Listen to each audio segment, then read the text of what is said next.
stereotypes that we have from others and from ourselves. Okay. You know, 3, a stereotype of being a good dad means you got a good job. Mm-hmm. That don't mean you're a good dad because you got a good job, you got finances coming in. But sometimes that stops men who look like us to move forward in their fatherhood mm-hmm. journey.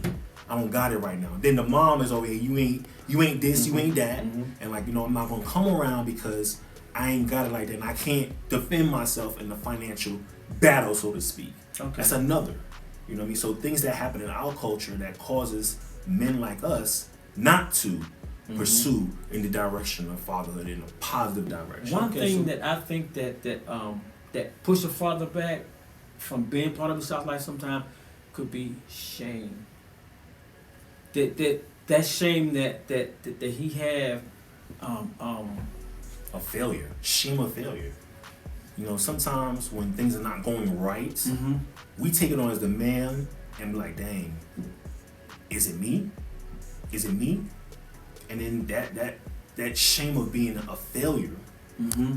just sits on you, and it sits on you like it rots. A ton of bricks. A ton of bricks. I'm ashamed to go see my child. I'm ashamed to even call her. But why are you ashamed though? A lot of times I feel like men are ashamed because they're ashamed because of their finances. That's one. Shamed because of their past. Our past is not necessarily who we are in the present. No. And when I say past, maybe you had some legal troubles because we all been through some legal issues. Wow. You see what I'm saying? Mm-hmm. So shame of that. If I come around and maybe I still am in legal issues, mm-hmm. do I have to worry about upsetting my child's other parent? Mm-hmm. And then now they got my address, they got my phone number. Now I'm instead of me seeing my kids, I'm seeing the law. You know what I mean? What do I do with that? How do I go to my kids but without being ashamed of being incarcerated, be ashamed of my employment or my financial status at the moment? So I could be that father incarcerated. Or been incarcerated already. And I don't want to go back. And it's repetitious. So I'm saying to myself, you know what? I want my son to, especially my son. Well, I believe it's both because we got a daddy's girl too, right? Okay, right, daddy's girl, right? I got girls too, right? But look, sons, I'm senior, you're junior. I don't want you to go the same pathways that I went, being incarcerated. Well, what about this? I don't want you to be with someone that used to be like me, or is how I used to be, as a daddy's girl too, because you know how we are with our daughters. Yeah. You know what I mean? Okay, let me get your portfolio real quick. What you doing? Right. What you doing with your life right now? So then that question I could also ask, is your father part of your life that you want to date my daughter? Yeah, but I want to go back to the shame part because mm-hmm. that's the disconnect, I mm-hmm. believe, mm-hmm. when it comes to the family, when you get separated. When I say separated, it could be divorced, it could be... Separated means that you not with your kids no more. Period. You're not with your kids. Mm-hmm. So now you trying to go from being a full-time dad, now you I'm not gonna say a part-time dad, mm-hmm. but you only seeing your kids part of the time that you used to see them. Right. What's hindering you from using that time to go see them? And I believe that some of the things are the shame of finances, okay. the shame of your criminal past or current past with the law, okay. and just your overall being of this stereotype. Maybe stereotyped by your child's family or stereotyped by yourself because you're not where you used to be or where you want to be at. You see what I'm saying? Mm-hmm. So I think that's one of the 3 main reasons of why men don't pursue mm-hmm. a stronger relationship with their children. And that child's family could be them saying some false and negative things. And that's the stereotypes they're putting on there. We know the stereotypes. Mm-hmm. Your daddy ain't this. Your daddy ain't that. You're gonna be just like he ain't got no job. He in jail. He got Yeah. the law run after Mm-hmm. him. And then next thing you know, you have to. You ever been walking on eggshells before? Yes, sir. Walking on Yes, eggshells, sir. like I want to say something, but I know if I say something, Mm-hmm. this may happen. Mm-hmm. So I'm gonna let you have that. But then how long can you walk on eggshells, Mm-hmm. right? So I'm gonna just give you some tips that I've used. Y'all listen to this right here. He's trying to tell y'all something. I want y'all to stop what y'all doing. Just pull up y'all chair. Pull up the chair because what he's been through, what I've been through, shame, guilt, failure, incarceration, whatever the case may be, pull it in. Pull it in. Sorry about that, No, Chris. you good. So the first thing I want to do is give you these tips. The first thing is this. You got to make a decision. A decision is, am I going to be in my child's life or I'm not going to be in their life?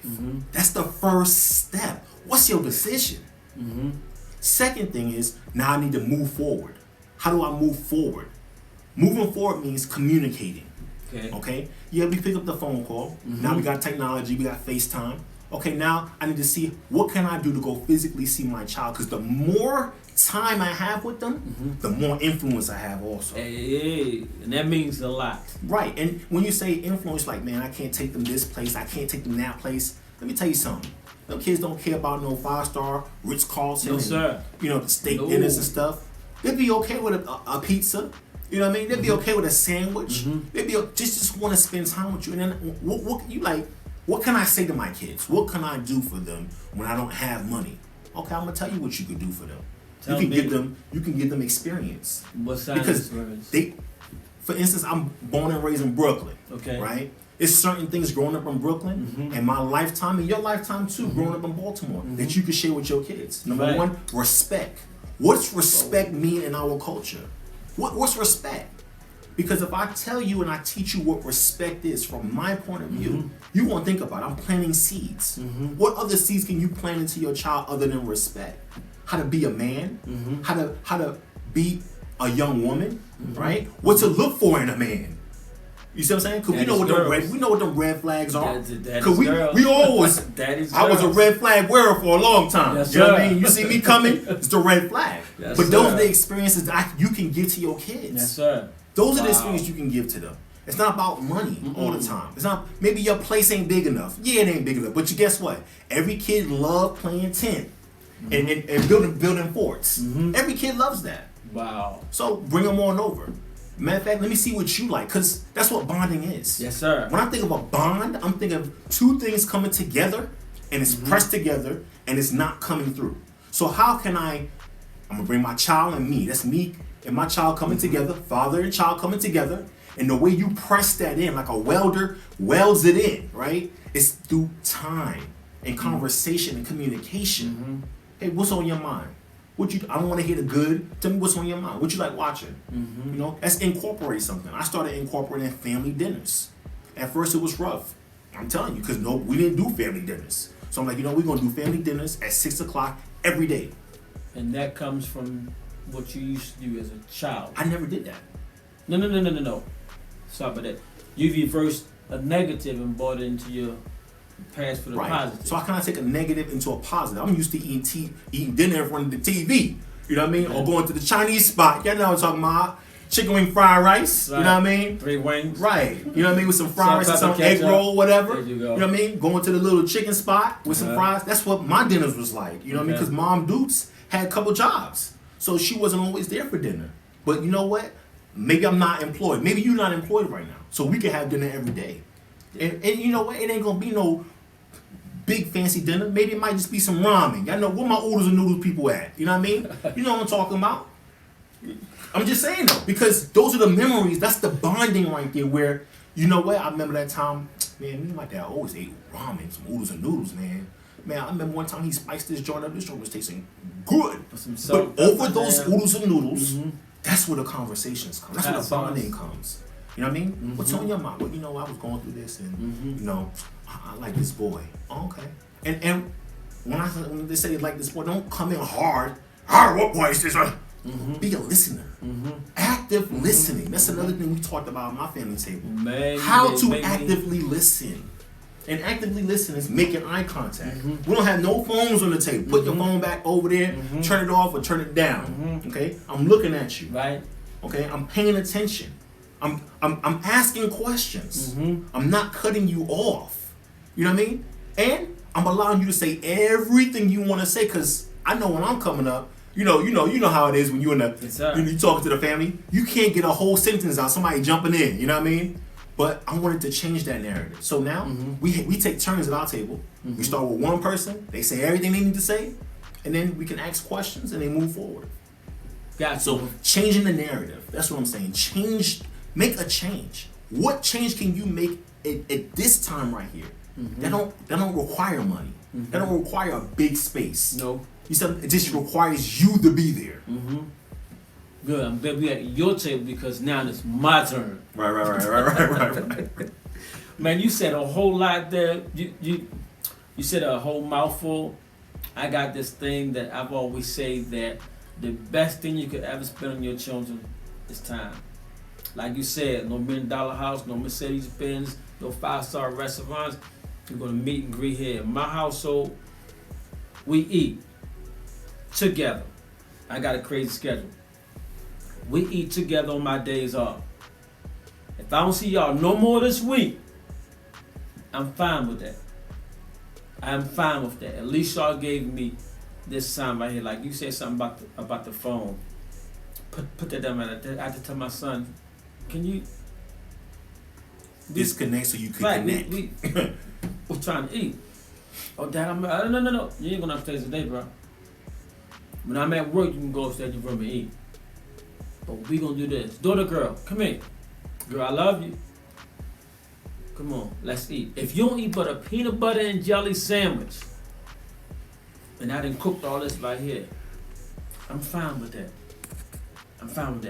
But at least we got the time. But I want to go back to something that we were talking about because, I mean, you went, and y'all listen to this because he definitely went in a direction that I know you was going in about that time thing because we was talking about the hurts and the failures, but then you went a different direction that was learning, that was meaningful, that a father out there, just listen to it.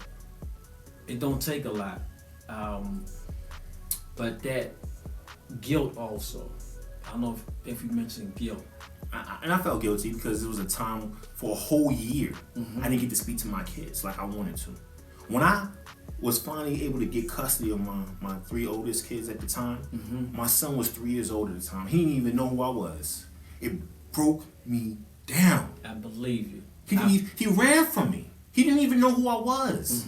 And to this moment right here, I could feel the emotion building up.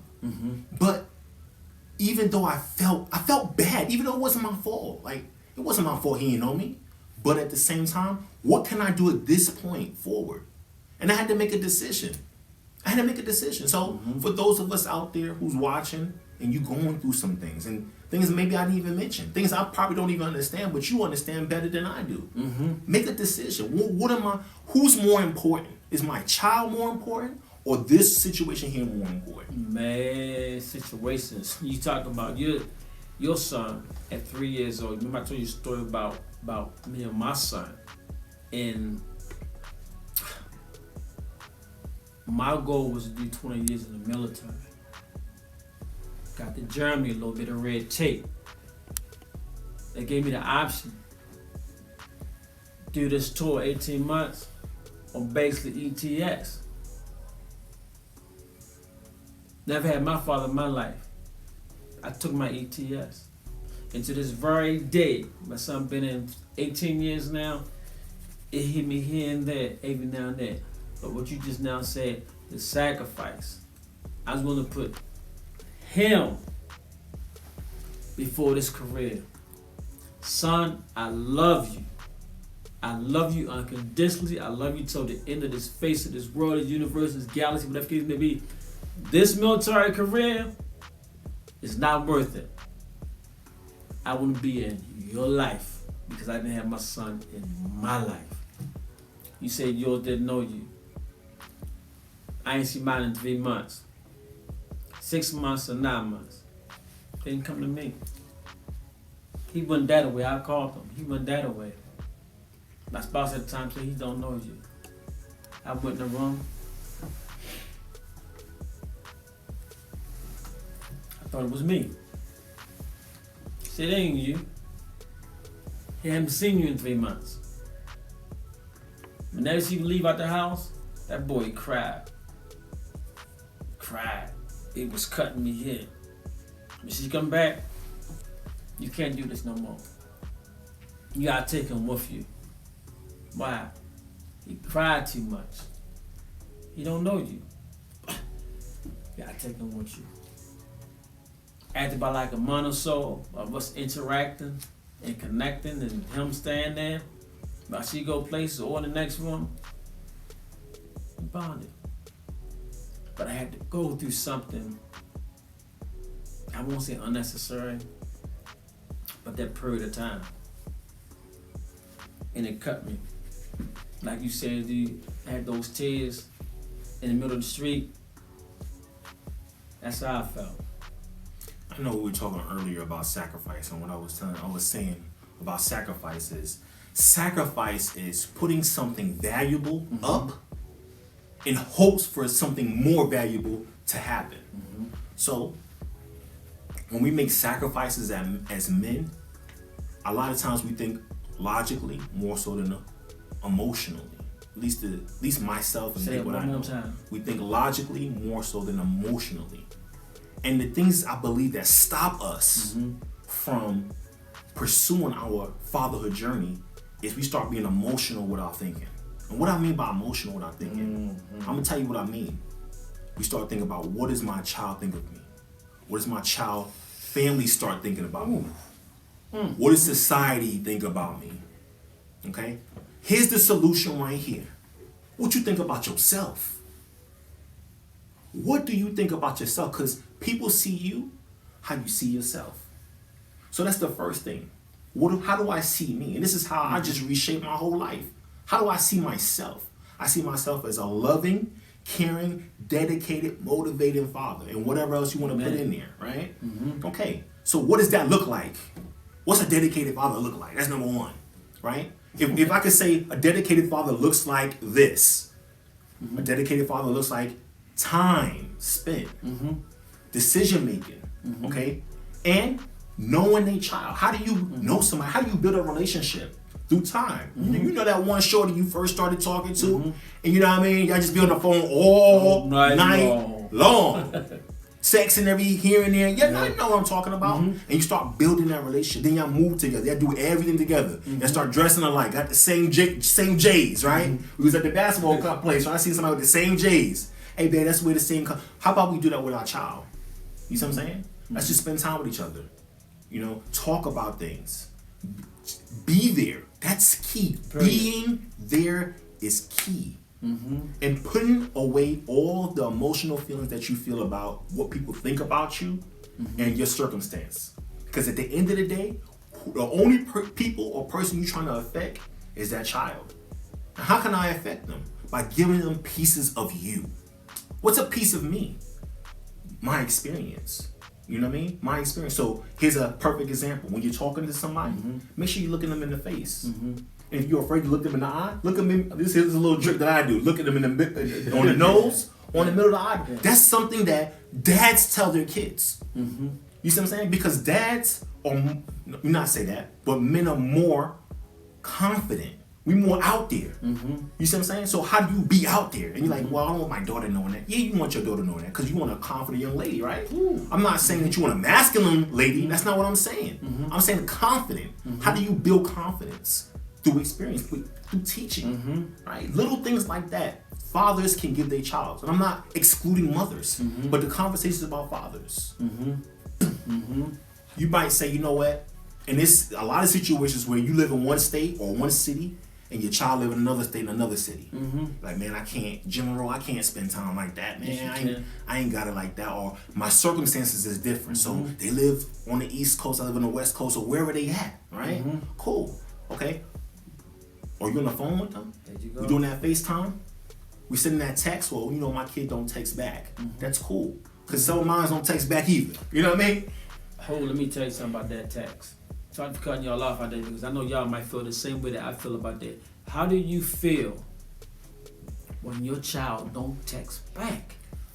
Here's the better question. How do you get them to text back? How? Okay. And this is what I do. I'm not a normal texter. I'm a talker. Right. So why don't you do a voice note? A voice note. A voice note is a recording of you. Okay. Hey, what's going on? I just want to say what's up, how you doing? I want you to know I love you. All right? Hope you have a great day. Love you. Bam. Send.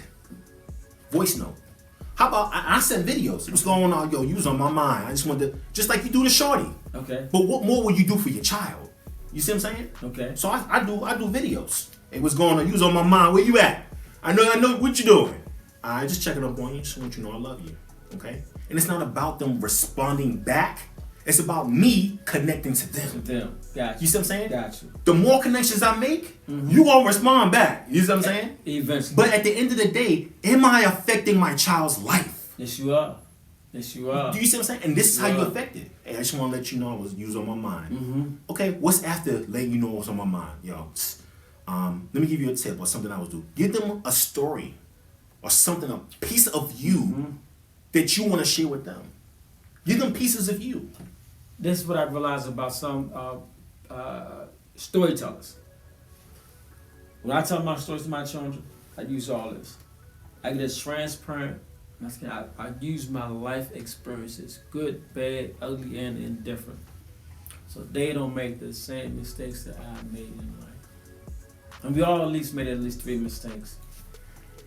Here's another thing too. And what I had to learn having 6 children.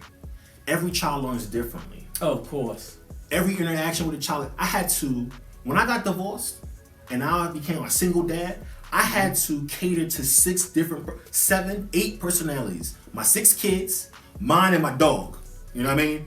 Different personalities, and it's very difficult to have to switch up every single second. So how do you do it, General? Okay, I call it an instruction manual because every piece of equipment comes with an instruction manual, Exactly. right? Children don't. However, I'm about to get there, all right? So I call it an instruction manual. Teaching phase. Right. So instruction manual is, let's say I bought a TV. The instruction manual is going to tell you how to use the remote, how far you can use it from, what type of batteries to use, and all that good jazz, right? Okay. So with the instruction manual with my kids is, I had to first observe them. Observe them, spend time with them. And for my dads that's out there who can't physically spend time with their kids, okay, observe the behaviors of them while you're talking and FaceTiming, okay? Then you get to know the instruction manual of that child. One of my kids, she's outspoken. You know what I mean? She's not rude, but she's outspoken. I don't want to muffle her outspokenness, but I just want to shape it, right? So how do I shape it without muffling it? Hey, baby, make sure when you're talking to me, don't raise your voice, okay? Because raising your voice is a sign of disrespect. You see what I'm saying? When you're talking, don't look me in my eye. My son, he likes to use his hands a lot. I said, son, let me be real with you.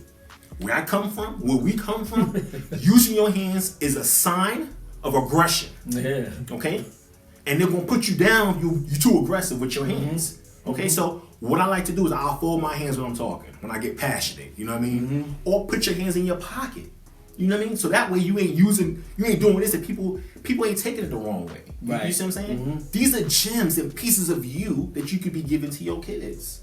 And that's a perfect example. But going back to it all is, what's your decision? What's your decision on if you want to do it?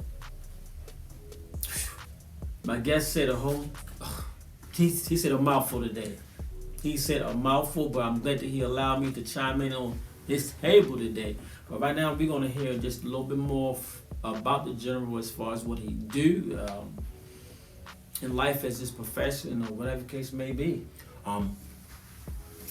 General, father to 6. I'm a life coach. What's a life coach? A life coach is someone who coaches you through life. And you saying like, okay, what type of life? Well, say you want to get a job or you want a job promotion. What's the best way of going to that? I'm here to coach you through that. Think about basketball. The player himself or herself can be a great player. But you know what? There's certain things that I can tell you to make you even better player. I'm not saying I can make you great, but I can help you become greater. I'm an inspirationalist. What's an inspirationalist? An inspirationalist is somebody who inspires you to do something that you want to do something. But I inspire people to do greatness. So I can be reached at fatherto6.com, FATHERTOSIX.com, or just plain and simple, Father to 6 on all social media platforms. For somebody out there that don't make all social media platforms, what would you do say to that person? Facebook, Twitter, Instagram, YouTube. Gotcha. I ain't on the TikTok yet. You know what I mean? But I'm getting there. I'm gonna get there. You're getting it. Once again, I was glad and happy. As a matter of fact, you are my first guest of 2023. And thank you for having me. I do appreciate it. Thank you for accepting the invite. Thank you for taking time out of your busy schedule day to even come in and be a part of this. Anytime. Thank you. Hopefully I can be here again. Hey, note to self. Note to self. As we say back home in B-More. Fathers, call you. Come on, you can join me with this right here. It's very, very simple. You ain't gotta say nothing. Just move the motion. Fathers, call your children, and children, call your fathers. And then I go like this, hugging. Fathers, hug those children, and children, hug those fathers. Until next time. Peace.